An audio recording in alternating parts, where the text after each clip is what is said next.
L'accueil pour tous. Optimiser l'accueil de façon à ce que chaque visiteur puisse se déplacer dans le plus grand confort. Jacques, visiteur américain, tout comme Michel qui est malentendante, sont rassurés dans leur trajet par des pictogrammes visibles et compréhensibles de tous. Quant à elle, Eva, enceinte de 6 mois, et Sophie, le pied dans le plâtre, préfèrent toutes deux le confort des sièges qui leur sont réservés. Pour Jules, mais aussi pour Marc, c'est plus facile quand les portes sont larges et sont équipées d'une rampe d'accès.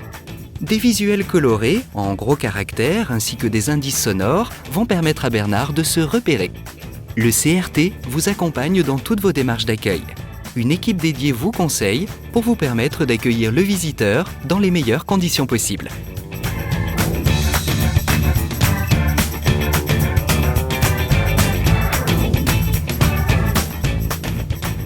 Dernièrement, nous avons assisté à un atelier organisé par le Comité régional de tourisme sur l'accessibilité. Et cet atelier consistait à une mise en situation de handicap. Et le fait de se mettre à la place de ces personnes permet de mieux comprendre leurs besoins. Et c'est très formateur pour le communiquer à notre équipe, au personnel en contact avec la clientèle. Dernièrement, nous avons, lors de la réflexion d'un service, intégré un emplacement pour les toilettes réservées aux personnes à mobilité réduite. Ceci afin, d'améliorer l'accueil, donc d'améliorer le service, d'une part, et d'autre part, de répondre aux normes. Aujourd'hui, nous sommes aux normes d'accessibilité pour toutes sortes de clientèle. Alors, l'établissement public du Château de Versailles, en fait, est très sensible à l'accueil de ces publics, de tous les publics, y compris les Anglais, les Américains, les Allemands, et à tous ces publics aussi en situation de handicap. On a par exemple tout simplement dans la cour du Château de Versailles un accès, un cheminement piétonnier, dont les pavés ont été jointés, repris, et qui est fort agréable pour circuler soit avec un enfant en poussette, ou bien une femme en talons, ou bien encore une personne en fauteuil roulant. Il y a eu également, très récemment, la création d'un ascenseur grand volume qui permet l'accès jusqu'aux attiques du château, les attiques étant situés sous les toits du château de Versailles, permettent l'organisation de nouvelles visites pour nos personnes en situation de handicap, cette fois moteur.